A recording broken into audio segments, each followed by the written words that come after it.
Respect. Yes, किसी ने मुझे ये बताया कि वो टीचर मुझे ऐसे कम्युनिकेट करती थी जैसे मेरी मदर हो, जैसे मेरी बड़ी सिस्टर हो, जैसे मेरे फादर हो, जैसे मेरे ब्रदर हो सपोज। तो ऐसे कम्युनिकेशन स्किल्स भी बच्चों के साथ ऐसे डेवलप करें ताकि वो बच्चा डरे नहीं आपको बताने से। अगर गलती हो भी गई है ना तो वो बता दे कि भाई हाँ मुझसे ये हो गई है। जो चीज सही है बच्चों के अंदर वो चीज डेवलप करें ताकि उनको पता हो कि भाई ये चीज मैंने की है तो मैं वो चीज एक्सपेक्ट भी करूंगी। हाँ, this I have done it, this is the wrong but I have done it by mistake, I have done it, ये चीज हो गई है।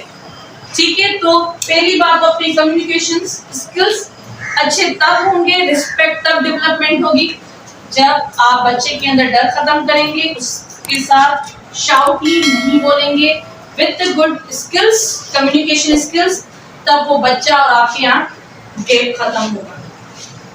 Social moral values no doubt हम वक्तन बवक्तन बच्चों को ये बता रहे होते हैं कि भाई आपको कैसे उठना है, बैठना है और बाहर कम्युनिकेट कैसे करना है ताकि आप डिफरेंट हो। आप जो स्कूल में आ रहे हो, जो बच्चे स्कूल में नहीं आ सकते, आप दोनों में डिफरेंस हो कि educated child and uneducated child. मैं बच्चों को तो ये समझाती हूँ, जब भी मैं बच्चों को कभी ना कभी टॉपिक के साथ कोई चीज मैसेज देती हूँ, मैं कहती हूँ एटलीस्ट मुझे ये डिफरेंस होना चाहिए मेरे बच्चों में कि वो पढ़े लिखे और अनपढ़ में थोड़ा डिफरेंस होना चाहिए ताकि वो बच्चे हमारे जो है थोड़ा अट्रैक्ट होते हैं कि यस मैडम जो बात कर रही है सही कर रही है।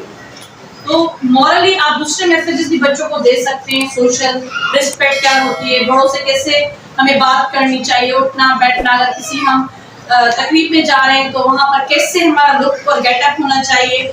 हर स्टेप में अपना गेटअप हमारा चेंज होता है, चाहे वो स्टूडेंट हो, चाहे वो टीचर हो, चाहे वो एनी पर्सन हो। ठीक है, आगे हम चलते हैं मेथोडोलॉजीज। अगर मैं आपको जैसे मुझे कुछ कमेंट्स मिले ब्रेक में कि हमने कल सोचा था शायद बोरिंग हमारी कोई ट्रेनिंग होगी, हमें मजा नहीं आएगा पर मजबूरन जाना पड़ेगा, यही कुछ कमेंट्स आए। पर अभी हमें पता चला कि अभी इंटरैक्टिव हमारे सेशंस चल रहे हैं, अभी हमें मजबूरी नहीं लग रही, हमें मजा आ रहा है। तो यही बात है कि आप डिफरेंट मेथोडोलॉजीज, डिफरेंट टेक्निक्स के साथ अगर आप पढ़ाएंगे तो बच्चों को मजा आएगा। इवन हम जब ट्रेनिंग दे रहे होते हैं, अगर मैं यहाँ पर स्लाइड्स लगा दूं और 10 मिनट क्या मैं आधा घंटा बोलती रहूं, आपको मजा आएगा? नहीं। तो बच्चे भी ऐसे हैं कि सिर्फ बोर्ड और मार्कर से हम नहीं निकलते या बुक में से नहीं निकलते, हम बच्चों को रियल लाइफ एग्जाम्पल जरूर दें ताकि बच्चा जो है हमारा इन्वायरमेंट के साथ वो चीज को रन कर सके। अगर मैं बच्चों को पढ़ा तो रही हूँ ज्योमेट्री, वाटरफॉल, कुछ साइकिल्स है हमारे एसएसटी में, तो बहुत सारे सब्जेक्ट्स हम ऐसे पढ़ रहे होते हैं, बच्चों को यूसेज नहीं पता। पहले तो अपने अंदर ये कर दें वादा कि जो भी मैं टॉपिक लेके जाऊंगी बच्चों के आगे उनका लिंकेज बताऊंगी, तब बच्चा डेवलप होगा, उनकी मेंटलिटी, बिहेवियर वो अट्रैक्ट होगा आपके पास। What is the usage of this thing. कल मैंने जब एक्स्ट्रा क्लासेस ली थी, एक बच्ची को मैंने कहा कि आप मुझे प्लस और माइनस करके बताएंगी, वो मुझे बच्ची कह रही मुझे नहीं आ रहा। मैंने कहा चलो ठीक है, आप दुकान के पास शॉप के पास आप जाती हैं चीज लेने, मैंने आपको 10 रुपए दिए और आपकी अम्मी ने भी आपको 10 रुपए दिए, आप दें दुकान पर, तो आपके पास हाथ में कितने होंगे? तो वो कह रही 20 रुपए। मैंने कहा आपको एडिशन आ तो रही है, आप कह रही है नहीं। तो फिर आहिस्ता आहिस्ता मैंने उनको स्टेप्स बताए, फिर पहले हम फर्स्ट डिजिट पे लेकर आते हैं, देन सेकंड, देन थर्ड। फिर मैंने कहा डर खत्म करें, जितनी भी बड़ी वैल्यू आपको मैं पूरा बोर्ड भर दूं, अमूमन बुक में इतनी बड़ी वैल्यूज नहीं होती, और मैं अपने बच्चे को ऐसे टेक्निक्स दूंगी ताकि वो कितनी भी बड़ी वैल्यूज हो वो वहां पर घबराए नहीं, परेशान ना हो, वो इजीली कर सके। That is the main factor. हर इंसान का बेटा गेस्चर एंड पोस्चर होता है, तो जाहिर बात है लुक यहाँ पर ड्रेसअप का मकसद ये है विद द डिसेंट। अगर मैं टीचर हूँ, अगर मैं शादी में जाती हूँ घूमने, तो मेरा लुक दूसरा होता है। अगर मैं यहाँ पर एज अ फंक्शन अटेंड करने हम गए थे सब, जो हमारा एनुअल रिजल्ट डे था, हमारा गेटअप चेंज था। हमारे स्कूल के अंदर हम जब कुछ बच्चों को पढ़ा रहे हैं, हमारा गेटअप चेंज है। हम जब पिकनिक्स पे जाते हैं, हमारा गेटअप चेंज होता है। क्यों चेंज होता है, कौन बताएगा? वो जगह के हिसाब से होता है। Yes, the situation and the conditions उसके ऊपर होता है। ठीक है, तो जाहिर बात है अगर हम अच्छे ड्रेसअप होकर आएंगे, सफाई से आएंगे, हमारी हर चीज प्रॉपर होगी तो बच्चा भी अट्रैक्ट होता है। आपने देखा होगा जब मॉन्टेसरी क्लास होती है प्राइवेट स्कूल्स में, तो उनकी प्राइवेट जो उनकी ईसी की टीचर्स होती हैं वो अपना कैसे कर आती हैं अपना ड्रेसअप, ताकि बच्चे छोटे छोटे बच्चे होते हैं वो अट्रैक्ट हो, उनकी बातें सुने इन डिसेंट वे। ठीक है, टीचर के भी लुक होते हैं बट इन लिमिट। तो ये भी एक मेन फैक्टर है कि जो टीचर है वो अपना गेटअप जो है ऐसा करके आए, बच्चा जो है वो अट्रैक्ट हो सके या बच्चे को अच्छा फील हो कि यस। अभी किसी टीचर ने मुझे कमेंट दिया है कि टीचर की ड्रेसअप जो था वो अच्छा था। कि भाई आपको ऐसी बात नहीं करनी चाहिए, आपके फ्रेंड्स जो है ऐसे नहीं करनी चाहिए, आप लड़ाई ना करें। ये तो सोशल हो गया। अगर हम एजुकेशन की बात करें, हम बच्चों को गाइड कर रहे होते हैं, बेटा आप कॉपी कैसे यूज करनी चाहिए, either the left side either the right side, what is the writing mechanism, what is the where the full stop come, the question mark, whatever the guideline is there for every subject। Her subject के लिए अलग अलग guidelines होती हैं। तो teacher एक guide भी है, वो बच्चों को गाइड कर रही होती है और कोचिंग भी कर रही होती है। गाइड में और कोच में फर्क पता है?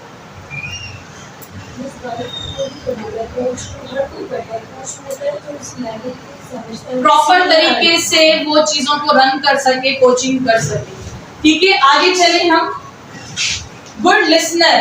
किसी ने मुझे कहा कि मेरी जो फेवरेट टीचर थी मेरी बात सुनती थी, और हम बच्चों को जब इग्नोर करते हैं तो बच्चे हमारी बात ही नहीं सुनेंगे।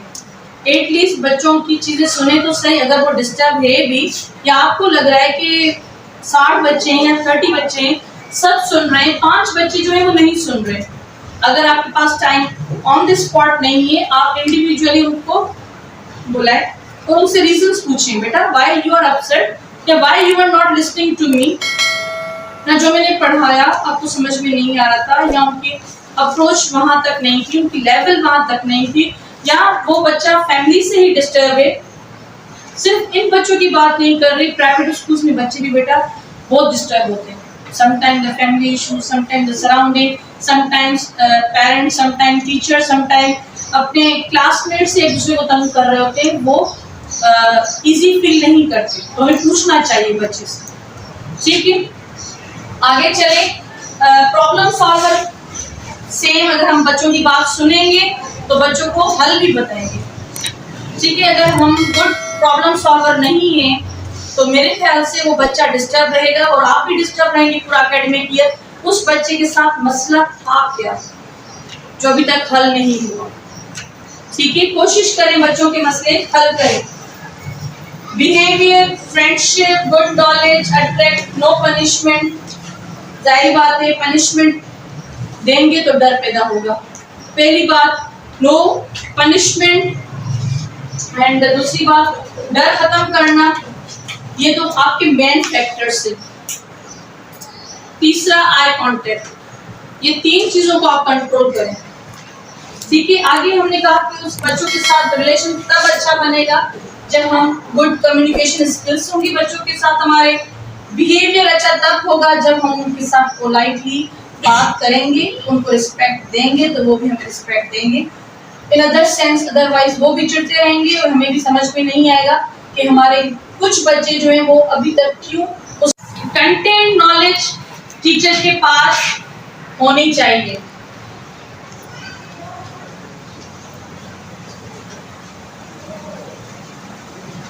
Yes, very good. आगे चले। Expert in what? तो कंटेंट नॉलेज आ गया, लेट्स रिपीट इट। ठीक है, एक्सपर्ट होगा तब तो कंटेंट नॉलेज आएगी। आगे मतलब बच्चों को समझने का हुनर होना चाहिए कि बच्चा किस लेवल का है। यस, बच्चों को जैसे समझने का भी एक वर्ड बताएं जो मैं लिखूं। Philosophy, students, philosophy, mentor. Teacher एक ऐसा होना चाहिए मेंटोर। मेंटोर अगर किसी को समझ में नहीं आ रहा एडवाइजर, मैं तब एडवाइस दूंगी जब मैं बच्चे की साइकोलॉजिकल समझ पाऊंगी कि बच्चे को कौन सी चीज की जरूरत है, उस तरीके से मैं बच्चे को गाइडलाइन दूंगी। आगे भी तो आजकल स्किल्स पे भी तो काम करते हैं। स्किल्स, यस स्किल्स, यानी पढ़ाई के साथ साथ स्किल्स भी बच्चों को करते हैं। यस पढ़ाई के साथ बच्चों को स्किल्स के ऊपर भी काम करना चाहिए। डिफरेंट एक्टिविटीज भी करवानी चाहिए। स्किल्स, यस स्किल्स कह सकते हैं आप। हम बच्चों को स्किल्स के ऊपर काम करें।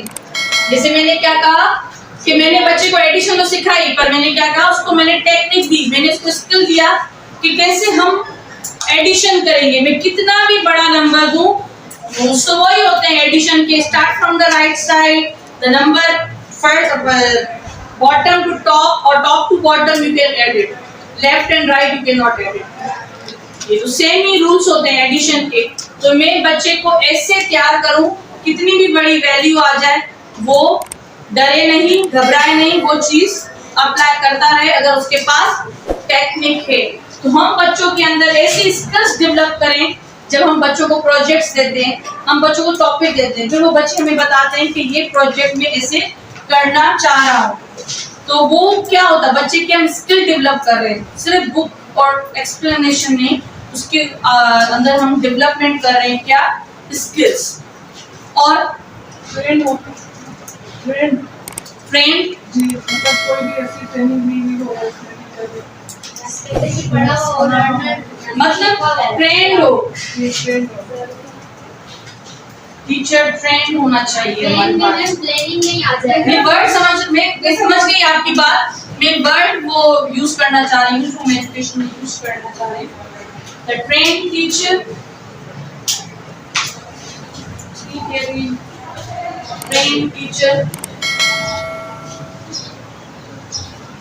ट्रेंड हो टीचर हमारी, और या हम उनको कहें कि स्पेशलाइजेशन हो उसकी। About history और knowledge, history देते हैं examples के better। कंटेंट नॉलेज में आ जाएगा। कंटेंट नॉलेज में ये होता है कि हमारे होनी चाहिए जो रिसोर्स बच्चों को प्रोवाइड करे। सेकंड थिंग इंस्ट्रक्शनल स्पेशलिस्ट, इसमें ये है कि आपको स्पेशलिस्ट किस में होना चाहिए ये मुझे बताएं। सेकंड पॉइंट इसको समझ में आ रही है, इंस्ट्रक्शनल स्पेशलिस्ट ऑल ओवर होना चाहिए। यस, जो भी बच्चा कोई भी इशू हो, कोई भी रीजन हो, कोई भी इंस्ट्रक्शन दे। यहाँ पर बेटा इंस्ट्रक्शनल स्पेशलिस्ट की मीनिंग है हमने बच्चे को कोई चीज असाइन की, बच्चे ने खुद फाइंडिंग्स निकाली और वो उस तरह पहुंचा। अगर नहीं पहुंचा तो हम उसकी रहनुमाई करेंगे, हम उनको सपोर्ट करेंगे, गाइड करेंगे। हमने सिर्फ इंस्ट्रक्शंस दी, बच्चा खुद करेगा और उसके जो भी वो कंक्लूजन होगा वो उससे पहुंचेगा। अगर वो नहीं पहुंच सका तो हम उनकी क्या करेंगे, रहनुमाई करेंगे, हम उनकी सपोर्ट और गाइड करेंगे। हम हिंट्स देंगे यस, ताकि वो बच्चा खुद इफेक्टिव टीचिंग लर्निंग स्ट्रेटजीज जो है वो यूज कर सके। आगे हम चलते हैं करिकुलम स्पेशलिस्ट। करिकुलम स्पेशलिस्ट आपका आ जाता है बेटा इसमें कंटेंट नॉलेज में। Anybody know about the national curriculum? Only one teacher? Knowledge है थोड़ा बहुत है। कुछ तो करवाया है। नेशनल करिकुलम मैंने डाउनलोड किया, मैं आपको दिखा दूंगी कि नेशनल करिकुलम में बेटा क्या होता है। उसमें कुछ स्टैंडर्ड्स होते हैं, उस स्टैंडर्ड्स के हिसाब से बेंचमार्क्स बनी होती हैं, हम बच्चों को वो पढ़ाते रहते हैं। तो वो अभी बहुत बड़ा टॉपिक है करिकुलम, नेशनल करिकुलम, मैं आपको वक्तन बवक्तन बताती रहूँगी। ठीक है, कर लिया। लर्निंग फैसिलिटेटर, जिसमें बच्चे को हम फैसिलिटेट करेंगे उनके लर्निंग के हिसाब से। Professional learning means academic side, हमने वो वहाँ क्या किया, रिसोर्स मटेरियल दिया बच्चे को। यहाँ पर क्या कर रहा है कि लर्निंग मटेरियल हमने आप बच्चों को दिया, फैसिलिटेट किया बच्चे को हमने। यस, इन एकेडमिक साइड तो वो हम उनके इनहांस करें for the learning approaches. Book से रिलेटेड, कंटेंट से रिलेटेड, बुक नहीं, आउट ऑफ बुक सोचें, कंटेंट से रिलेटेड, टॉपिक से रिलेटेड। एनी पैसेज एग्जांपल्स से रिलेटेड मतलब वो अगर बच्चे को समझ ना आए। यस, नहीं सब कुछ लिंक दें बच्चों को या यूजेज बताएं। मैंने क्या कहा, कनेक्टिविटी बच्चों को बताएं कि what is the addition, what is the graph, what is the map. जो भी चीज मैं पढ़ा रही हूँ बच्चे को उसकी लिंक पता हो कि इसका यूजेज कहाँ है। ठीक है, आगे चले, यहाँ तक समझ में आ गया। इसमें हम बच्चे को सिर्फ कैसे फैसिलिटेट करेंगे, जब उनकी कम्युनिकेशन गैप्स खत्म करेंगे। जहाँ पर कम्युनिकेशन की बात आ जाती है तब तक बच्चा सवाल नहीं पूछेगा जब तक उनकी कम्युनिकेशन गैप खत्म नहीं होगा। हम तब तक फैसिलिटेट नहीं करेंगे मिस हिना को जब मुझे बताएगी नहीं कि मैडम मुझे इस चीज की जरूरत है, ठीक है, तब तक मैं कैसे उसकी नीड्स जो है फुलफिल करूंगी। मुझे पता चलेगी तो मैं बेटा उनको गाइड करूंगी। आगे चले, मेंटोर। मेंटोर में सब कुछ आ जाता है, जैसे गाइड, कोचिंग, फैसिलिटेटर, सब कुछ आ गया। What is mentor? Adviser, an other word is adviser, जिसमें हम सपोर्ट भी करते हैं, गाइड भी करते हैं टीचर को for all the purpose for academic side. आ गया what is mentor? Problem solver भी इसी में आता है। Problem solver. आगे चले, तो school teachers as a leader. Teacher को, स्कूल टीचर को ऐसा होना चाहिए like a leader. Why the leader teacher is, why we are calling the leader? पूरे क्लास को एक साथ लेके चलना, टू लीड द क्लास। तो यहाँ पर इक्वलिटी किया जाती है बात।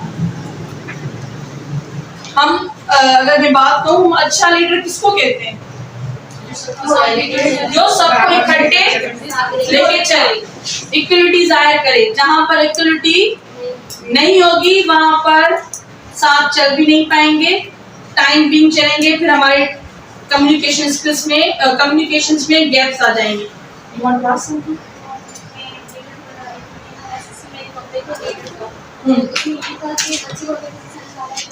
जो लीडर है वो खुद आगे चलना, चाहे जंगल हो तो वो डेप्थ खुद काटता है, जो बीच के उनके मतलब जो फॉलोअर्स होते हैं ताकि वो आसानी से चल सके, वो उनको गाइड करता जाता है कि मैंने ये चीज़ इस तरह की है तो आपने भी ये इसी तरीके से करनी है। मतलब उनकी प्रॉब्लम सॉल्वर भी होना चाहिए, उनकी हर बात को सुनना चाहिए। यस, लीडर का मकसद, सपोज मुझे लग रहा है कि ये चीज मुश्किल है, सपोज, तो गुड लीडर वो होता है पहले वो खुद करके देखता है, फिर अपनी टीम को कहता है कि इसमें हाथ डालो या ये चीज करो या ये अप्लाई करो।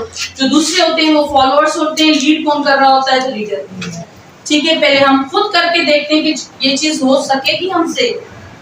एक ऐसा लीडर हो आंखें बंद करके बस आपको ऑर्डर देता जाए, ये भी करो, वो भी करो, ये भी करो, वो भी करो, तो आप लोग करेंगे, जाहिर बात है लीडर कह रहा है, बट आपको इंटरेस्ट डेवलप नहीं होगा और फ्रेंडली माहौल नहीं होगा, कम्युनिकेशन गैप्स होंगी। आपके दिनों में ये होगा कि ये मुझसे काम हो ही नहीं, आप जबरदस्ती करवा रहे हैं। एक टीचर की राइटिंग अच्छी है, एक टीचर की चार्ट पे राइटिंग अच्छी है, एक टीचर की लाइंस पे लिखने की आदत है, मैं इसको बोलूं नहीं भाई डेटा कोच किसको कहते हैं? डेटा कलेक्टिंग से कुछ है। डेटा कोचिंग का मकसद ये होता है, मैंने चीज एक डेटा कलेक्ट की कि इस क्लास में सपोज इस बच्चों में, इस क्लास में इस टीचर में ये मसाइल हैं, उस हिसाब से मैं सेटिंग करूंगी, कोचिंग करूंगी ताकि अगले को भी बुरा ना लगे और पॉइंट आउट किया।